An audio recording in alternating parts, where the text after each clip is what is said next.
Hello दोस्तों, कैसे हैं आप लोग। आप सभी लोगों का बहुत बहुत स्वागत है IRF क्लासेस के यूट्यूब चैनल में। आज मैं आप लोगों के लिए लेके आया हूँ थंडर स्टॉर्म। लाइटनिंग क्या होती है, थंडर स्टॉर्म क्या होता है और ये कैसे इसका फॉर्मेशन होता है और ये कितना हानिकारक होता है, आदमी के लिए कितना हानिकारक होता है और इससे कैसे बचा जा सकता है, और साइक्लोन क्या होता है, हरिकेन और टाइफून क्या होते हैं, इन सब के बारे में आज हम लोग समझेंगे। तो चलिए स्टार्ट करते हैं कि लाइटनिंग क्या होती है। देखिए हाई जो जो थंडर स्टॉर्म है, ये लाइटनिंग का तेज गड़गड़ाहट और पानी के साथ जब पृथ्वी पर गिरता है, अर्थ पे गिरता है या फिर वो चमकता है तो उसको थंडर बोला जाता है। तो इसमें क्या क्या होता है कि जैसे मान लीजिए, इसको समझने के लिए थोड़ा शुरू से चलते हैं कि जब पानी भाप बन के ऊपर आसमान की तरफ जाता है तो वो बादल का उसका निर्माण करता है। बादल बनता है तो बादल धीरे धीरे बहुत बड़ा हो जाता है। तो उसमें क्या होता है कि हवा के प्रेशर की वजह से वो चलने लगता है, आगे पीछे होता है, जिसकी वजह से टकराता है। तो टकराने की वजह से उसमें घर्षण उत्पन्न हो जाता है, फ्रिक्शन क्रिएट हो जाता है, जिससे कि उसमें चार्जेस उत्पन्न हो जाते हैं। चार्जेस बन जाते हैं, एक प्लस चार्ज एक माइनस चार्ज। और प्लस चार्ज और माइनस चार्ज, तो प्लस चार्ज जो होता है वो बादल के ऊपर शिफ्ट हो जाता है और माइनस चार्ज बादल के नीचे शिफ्ट हो जाता है। तो आप यहाँ पे देख सकते हैं। और चूंकि बादल जो है उसमें पानी की बूंदें होती हैं तो बहुत ठंडा हो जाता है, वो बहुत ठंडा रहता है, तो उसमें बर्फ भी बन जाते हैं। तो कभी कभी आप लोग देखे होंगे कि जब बारिश होती है तो उसके साथ साथ साथ आइस वगैरह गिरने लगते हैं, बर्फ गिरते हैं। ठीक है, तो यही कारण होता है कि उसमें बर्फ जम जाता है, बहुत ठंडा होता है तो बर्फ जम जाता है, जिसकी वजह से बर्फ गिरता है। जब बारिश होती है तो बर्फ गिरता है। अब देखिए, तीन तरह की लाइटिंग होती है। एक तो होता है इंट्रा क्लाउड, और दूसरा होता है क्लाउड टू क्लाउड लाइटनिंग, और एक तीसरा क्लाउड टू ग्राउंड लाइटनिंग। तो इंट्रा क्लाउडी में क्या होती है कि बादल के अंदर ही लाइटनिंग होती है। बादल के अंदर प्लस माइनस जो है एक दूसरे से अट्रैक्ट करते हैं और वो चमकते हैं, लेकिन उसमें साउंड हमको सुनाई नहीं देता है, वो केवल आप बादल के अंदर ही चमकता हुआ देख सकते हैं। तो इंट्रा क्लाउडिंग लाइटनिंग होती है। और क्लाउड टू क्लाउड लाइटनिंग में क्या होता है कि एक क्लाउड, जैसे कि ये क्लाउड है, दूसरा क्लाउड है, तो इसका जो माइनस वाला टर्मिनल है ये प्लस वाले टर्मिनल को अट्रैक्ट करेगा, तो जिसके वजह से ये डिस्चार्ज होने की कोशिश करेगा और ये अट्रैक्ट करेगा, तो ये क्लाउड टू क्लाउड लाइटनिंग कहलाता है। और तीसरा आप लोग समझ सकते हैं, देखिए जो ग्राउंड में जो ग्रास वगैरह घास होते हैं उस पे हवा के चलने की वजह से या उसमें जब वो टकराते हैं आपस में तो उसमें भी चार्जेस क्रिएट हो जाते हैं, चार्ज उसमें बन जाते हैं। तो उसमें जो चार्ज होता है प्लस चार्ज होता है और यहाँ पे माइनस चार्ज, तो ये डिस्चार्ज होने के लिए इसके पास आता है, तो ये डिस्चार्ज होने के लिए इसके पास होता है।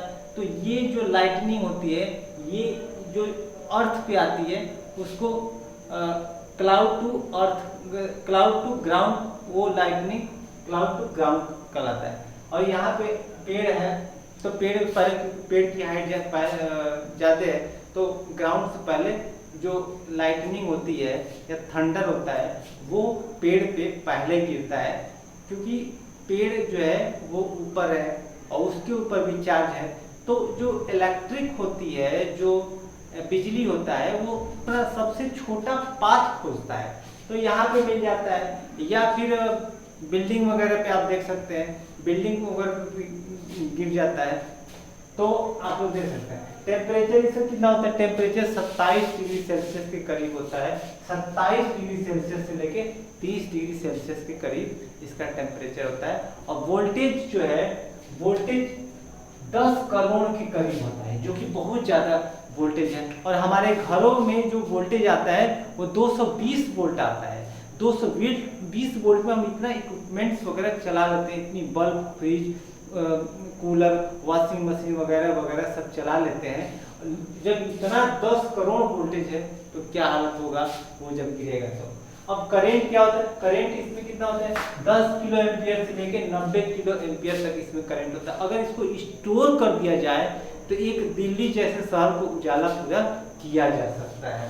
लेकिन सबसे अच्छी बात यह है कि ये बहुत कम टाइम के लिए ये गिरता है, जैसे 0.005 सेकेंड के लिए होते हैं, बहुत कम टाइम है, तो ये बहुत ज्यादा खतरनाक नहीं हो पाता है। ठीक है, इसका जो अब सन का जो टेम्परेचर होता है वो 6000 डिग्री सेल्सियस होता है। अब ये 6000 डिग्री सेल्सियस ये वो, और लाइटनिंग का जो टेम्परेचर तो 27 डिग्री सेल्सियस, तो बहुत ज्यादा डिफरेंस है। तो आप सोच सकते हैं कि कितना ज्यादा वो गर्म होगा। अब स्पीड ऑफ लाइट, अब जैसे कि जब लाइटनिंग होती है तो हमको सबसे पहले दिखाई देता है, लाइटनिंग दिखाई देती है, उसके बाद उसका आवाज सुनाई देता है। ऐसा क्यों? आप लोग सुने होंगे कि जो लाइट की स्पीड होती है वो ज्यादा होती है। लाइट की स्पीड होती है 3 × 10⁸ मीटर पर सेकेंड, या 2,99,792 मीटर पर सेकेंड स्पीड होती है, जो कि बहुत ज्यादा है। और साउंड की जो स्पीड होती है 343 मीटर पर सेकेंड, जो कि बहुत कम है। यही इसका रीजन है कि लाइट हमको पहले दिखाई देती है, क्योंकि उसका स्पीड ज्यादा है, और जो साउंड बाद में आती है क्योंकि speed as compare to light कम है। लाइटिंग अरेस्टर, जैसे बिल्डिंग है, बड़े बड़े बिल्डिंग होते हैं, लाइटिंग अरेस्टर लगा देते हैं। लाइटिंग अरेस्टर जो है वो एक कॉपर, एक मेटल का होता है, जो कि बहुत गुड कंडक्टर होता है, जो छत पे ऊपर लगा दिया जाता है, तो बिजली उस पर गिरती है ताकि बिल्डिंग के ऊपर डायरेक्ट न गिरे, तो उस पर गिरती है, लाइटिंग अरेस्टर पे गिरती है। तो लाइटिंग अरेस्टर क्या करता है कि टोटल जो बिजली है उसको ग्राउंड में भेज देता है, उसके साथ हम वायर भी कनेक्ट कर देते हैं या स्ट्रिप वगैरह कनेक्ट कर देते हैं, और वो अच्छे कंडक्टर का होता है। तो पूरा का पूरा जो है वो लाइट जो है वो ग्राउंड करके नीचे अर्थ में भेज देता है। और अर्थ जानते हैं कि वो जितना भी उस पर बिजली उस पर डाला जाए वो पूरा अपने अंदर सिंक कर देता है। तो यहाँ से ये सिंक करके नीचे अर्थ में भेज देता है, तो हमारे बिल्डिंग को नुकसान नहीं हो पाता है। ठीक है, how to survive thunderstorm. Thunderstorm से बचने का क्या उपाय है? देखिए, थंडरस्टॉर्म अगर बाहर में है तो हम लोग को करना ये चाहिए कि कान को बंद कर लेना चाहिए, ताकि जो थंडरस्टॉर्म की जो आवाज़ है उससे हमारे कानों को इफेक्ट न पड़े। और दूसरा काम ये करें कि बैठ जाए, और अगर कई लोग हैं तो थोड़ा दूरी पर, कम से कम 100 फीट की दूरी पर बैठें, ताकि अगर पैरों के घर्षण से एक दूसरे को वो बिजली न लगे। तो 100 मीटर की दूरी पर बैठे, और क्या करें, और देखिए जो आदमी है वो खुद एक कंडक्टर है, इलेक्ट्रिसिटी का गुड कंडक्टर है, तो इसलिए दूर बैठे और खड़े न रहें। अगर खड़े रहेंगे तो हमारे ऊपर गिर सकता है। ठीक है, तो बैठ जाएं और मोबाइल फोन का यूज न करें। मोबाइल फोन एक गुड कंडक्टर है, तो उससे भी बिजली लगने का खतरा ज़्यादा होता है। छाता जो कहीं जा रहे हैं, कहीं पहले तो कहीं जाए ना, और छाता लेके ना जाए। तो छाता लेके क्या है कि उसमें कंडक्टर होता है, तो वो उस कंडक्टर से होते हुए हमारे शरीर में वो प्रवेश कर जाएगा और वो अर्थ में चला जाएगा, तो हमें बहुत नुकसान होगा, जान जाने का भी खतरा है। अब ये साइक्लोन क्या होता है? साइक्लोन जो होता है एक huge mass, air of mass का एक रोटेटिंग पैटर्न होता है, एक हवा का या पानी की, जिसमें पानी की बूंदे, हवा की बूंदे, आइस का उसमें बूंदे होती है, उसका एक बहुत बड़ा मास जो है वो रोटेटिंग पैटर्न में एंटी क्लॉकवाइज डायरेक्शन में वो घूमते रहते हैं। तो अब देखिए, जहाँ पे लो प्रेशर क्रिएट हो जाए, मतलब जहाँ पे जैसे कि वाइपर बन के उड़ गया, और वहाँ पे ठंडी हवाएं आएंगी ओशियन से और समुद्र से जो है ठंडी हवाएं आएंगी। लेकिन अगर ये बनाया गया प्रेशर डिफरेंस में अगर अंतर ज्यादा हो जाता है तो वहां पे साइक्लोन आ जाता है। तो साइक्लोन ये बहुत डेंजर हो जाता है। तो साइक्लोन देखिए, अब ये साइक्लोन को ट्रॉपिकल साइक्लोन भी बोला जाता है। ये साइक्लोन का ही साइंटिफिक नाम होता है ट्रॉपिकल साइक्लोन। अब देखिए, अगर हवा का स्पीड 38 मील पर आवर्स हो जाए, 38 मील पर आवर्स हो जाए तो ट्रॉपिकल डिप्रेशन बोलते हैं।